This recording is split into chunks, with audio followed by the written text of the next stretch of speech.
Imagine a little child standing on the edge of a playground. The other kids are running, laughing, their voices filling the air with a kind of chaotic joy. But this child stands quietly, almost frozen, clutching the straps of their backpack, watching from a distance. They want to join in. They dream of laughing with the others, of being part of the group. But something invisible holds them back, like an invisible wall that only they can see. Their heart beats a little faster.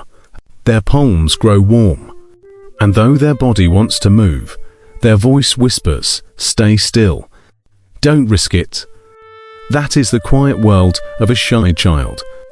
A world not defined by a lack of desire to connect, but by a deep inner storm that makes connection feel heavy, even impossible. And maybe, as I described this, you see yourself. Before we dive deeper into this topic, I want to ask you something. Share in the comments where you're watching from and tell me about your personal struggles with shyness, either from your own childhood or what you've observed in others.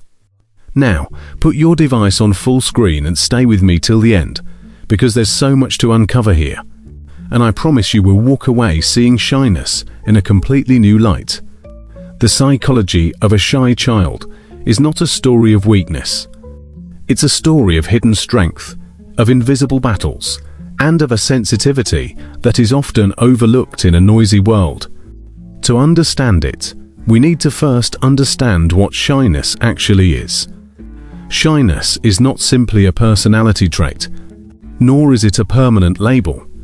At its core, shyness is a psychological and physiological response to social situations. Imagine the nervous system like a dial.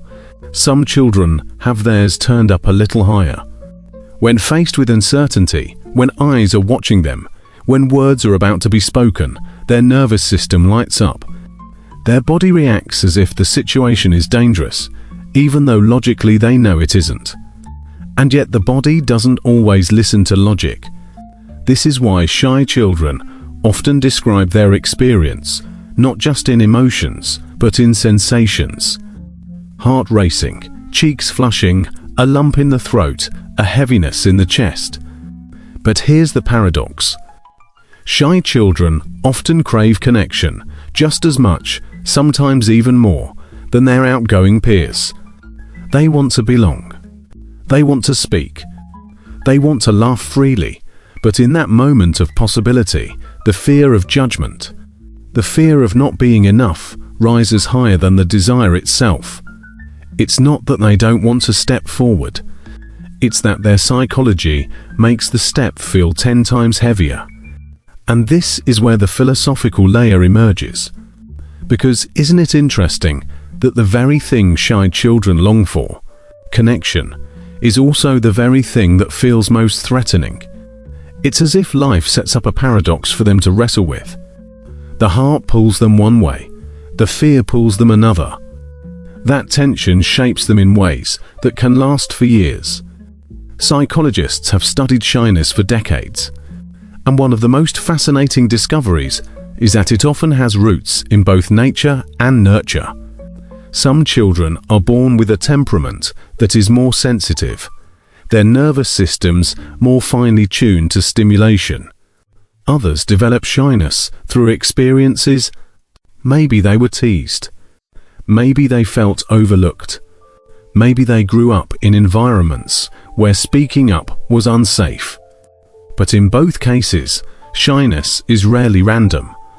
It is the result of a child's mind and body working together in a very particular way. Now, here's something most people don't realize. Shyness and introversion are not the same thing. Introversion is about where you get your energy. An introvert might prefer solitude, might recharge by being alone, but that doesn't mean they feel anxious in social settings. Shyness, on the other hand, is about fear. A shy extrovert is absolutely possible. Imagine a child who loves people, who feels energized by social interactions, but who is too scared to start them. They might sit silently in class, not because they don't care, but because the spotlight feels unbearable. and yet inside they are bursting with thoughts and feelings they desperately wish they could share. This is where the psychology of self-image begins to form. Childhood is when we first start to define who we are in relation to others. For a shy child, those definitions can become tangled. They might start believing, I'm the quiet one. I'm the one nobody notices. I'm the one who doesn't fit. And here lies the real danger. Not in the shyness itself, but in the story the child begins to tell about themselves. But there's also something beautiful here. If you look closely, shy children often become keen observers of the world. While others rush into conversations, they listen. While others speak quickly, they notice the pauses, the body language, the subtleties. Their silence, though born from fear, also gives them the gift of perception. They learn to read the room. They sense emotions deeply. Many grow up to be artists, writers, thinkers, people who turn their inward depth into something meaningful for the world. And yet, that doesn't erase the struggle of childhood. Imagine a classroom where participation is rewarded. Imagine a teacher who praises the child, who raises their hand, who dominates the discussion. The shy child, though filled with thoughts, remains quiet. Slowly, they begin to feel invisible. Not because they have nothing to say, but because their fear silences them. Over time, this can shape their academic self-esteem. They may start to underperform, not due to lack of ability, but because their voice remains hidden. Now, pause with me here. Have you ever wondered how many brilliant ideas were never spoken because the child who thought of them was too shy to raise their hand? How many friendships never formed because the shy child never found the courage to say hello? It's heartbreaking, but also inspiring because it reminds us of the potential that still lives within them, waiting for the right conditions to emerge. Science gives us some clues here. Studies show that shyness often lessens when children feel safe, supported, and understood. Environments that pressure them to be louder, bolder, or more outgoing often backfire, making them retreat further inward. But when adults, parents, teachers, mentors acknowledge their struggle with empathy, when they create gentle invitations instead of harsh demands, something begins to shift. The child feels seen, and slowly, step by step, the invisible wall begins to thin. But let's go deeper. Why does shyness matter so much beyond the classroom and the playground? Because shyness shapes identity. A shy child often grows up navigating life with an acute awareness of others' opinions. This can make them incredibly empathetic, able to imagine how others feel. But it can also make them overly self-conscious, trapped in a cycle of self-monitoring. They replay conversations in their minds. They analyze how they were perceived. They worry about mistakes nobody else even noticed. And here lies one of the greatest psychological truths about shyness. It's not just about avoiding others. It's about avoiding the fear of not being accepted. Deep down, shy children are searching for belonging.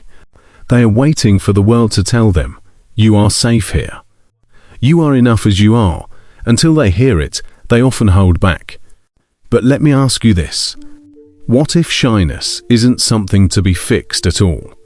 What if it is simply another way of being with its own strengths and shadows? After all, some of the most thoughtful, creative, and compassionate people in history were shy children once. Their what's there, quietness wasn't a flaw. It was the soil in which their depth was planted. Still, we must be honest.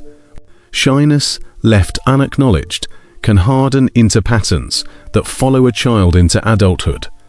They may struggle in job interviews, in relationships, in pursuing opportunities, not because they lack talent or desire, but because the old fear still whispers, stay quiet. Don't risk it. And so, Understanding the psychology of a shy child isn't just about helping them in the moment. It's about shaping the path of their future. This is why empathy matters. This is why awareness matters. Because when we see a shy child, we're not just seeing a quiet child. We are seeing a heart that beats loudly in silence, a mind that spins with thoughts, a soul that longs for connection. And when we recognize this, we begin to create a world where their voice can emerge. And maybe, just maybe, the child who once stood alone at the playground will one day stand before others, not as the loudest voice in the room, but as the one who speaks with depth, authenticity, and truth. Because sometimes it is the quiet ones who have the most powerful things to say. The shy child grows up carrying both shadows and gifts. And it's here in the in-between that their psychology becomes so fascinating, because what begins as a fear of exposure often transforms into a deep search for meaning. A shy child learns early that words carry weight. They know what it feels like to want to speak, but to remain silent. And so when they do speak, it is often with intention. Their words are not scattered, but chosen. Their pauses are not emptiness, but space. Psychologists often describe shyness as a form of social anxiety on a spectrum. Not a disorder in itself, but a heightened sensitivity to judgment. This sensitivity, however, is not inherently bad. In fact, it's a double-edged sword. On one side, it can hold a child back, making them hesitant to join activities, friendships, or opportunities. But on the other, it makes them attuned to details that others overlook. They notice kindness. They notice cruelty. They sense the shifts in energy between people. And this awareness often becomes a kind of compass for how they move through life. But let's pause and ask something deeper. Why do some shy children eventually blossom, while others retreat further inward? The answer lies not in the child alone, but in the environment that surrounds them. A child who feels gently encouraged, who feels safe to take small risks, begins to stretch. They might whisper an answer in class one day. The next day they raise their hand. Then one day they make a friend.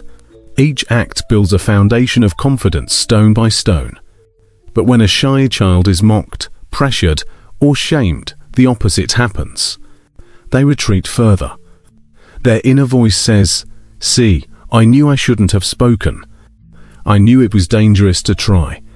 And so, the world of shyness becomes self-reinforcing. It is a loop that either tightens or expands depending on how the child is met. And isn't that true of all of us in some way? When we are met with kindness, we expand. When we are met with judgment, we shrink. The shy child simply feels this more intensely. Their inner landscape is delicate, like a small flame that can either be nurtured into warmth or extinguished by a careless gust of wind. Now, here is something powerful. Many shy children grow into adults who describe themselves as empathetic leaders, thoughtful creators, or deep friends. Why? Because their early experiences of struggle force them to pay attention to what it means to feel unseen. And so, as they grow, they make it their mission to ensure others do not feel the same way. The very thing that once held them back becomes the source of their compassion. Think about that for a moment. The child who once stood in silence on the playground may become the adult who notices when someone else is sitting alone. The child who feared raising their hand in class may become the adult who gives someone else the courage to speak. Shyness, then, is not a weakness to outgrow. It is a seed that, when nurtured, can bloom into profound empathy. But of course, it is not always an easy journey. Shy children often carry lingering habits into adulthood. They may overthink conversations, hesitate to take opportunities, or struggle with confidence in professional settings. Yet, here is where psychology offers hope. The human brain is remarkably adaptable. With gentle practice, with supportive relationships, with experiences of safety, even deeply ingrained patterns can shift. One of the most fascinating studies in developmental psychology shows that children who were identified as inhibited or shy at a very young age often followed different life paths depending on their environments.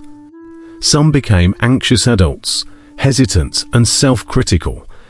Others grew into confident, capable individuals who simply carried a natural quietness. The difference wasn't in the temperament they were born with. It was in how the world responded to them. And this should remind us of something very important.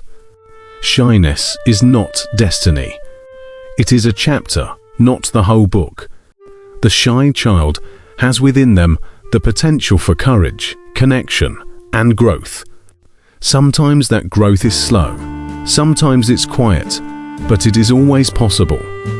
Philosophically, there is something profoundly human about this. Aren't we all in some way standing at the edge of a playground, wishing to step in, but fearing the judgment of others? Shyness simply makes that universal human experience more visible. It reveals what many of us hide, the longing to belong, mixed with the fear of rejection. And when we see the shy child, we see a mirror of our own struggles with vulnerability. So what can be done? How can parents, teachers, or even peers support a shy child? The answer is simpler than you might think. Not by forcing them to be loud, not by shaming them for their quietness, but by creating spaces where they feel safe enough to try. Encouragement works best in small doses. An invitation to speak, not a demand. A gentle question, not a spotlight. Over time, these moments accumulate, and the child begins to trust not only the world but themselves. And for those who grew up shy and are now adults, the journey continues. It means learning to embrace the quiet strength within you, rather than constantly wishing you were different. It means recognizing that shyness is not a prison, but a lens, a way of seeing the world more carefully, more thoughtfully. And when you learn to see it, not as a curse, but as a form of depth, you begin to reclaim the very parts of yourself that once felt like burdens. Let me leave you with this image. Imagine a child holding a small candle. The flame flickers, fragile, vulnerable to the winds around it. That child is the shy child. But with time, with care, with protection, that flame can grow. It can warm a room. It can guide others in the dark. It was never about the size of the flame. It was always about whether it was given the chance to burn. So if you are shy, or if you love someone who is, remember this. Silence is not emptiness. Quietness is not weakness. The psychology of a shy child is not the psychology of someone destined to be small. It is the psychology of someone destined to see the world with unique clarity, to feel deeply, and to give in ways that louder voices sometimes cannot. And perhaps the most beautiful truth is this. Shyness often softens with time, but the sensitivity remains. And that sensitivity, when embraced, is not a limitation, but a gift. It is the gift of empathy, of listening, of depth. It is the gift of seeing the invisible struggles of others, because you have lived them yourself.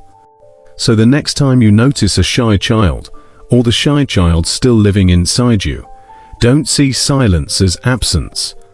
See it as potential.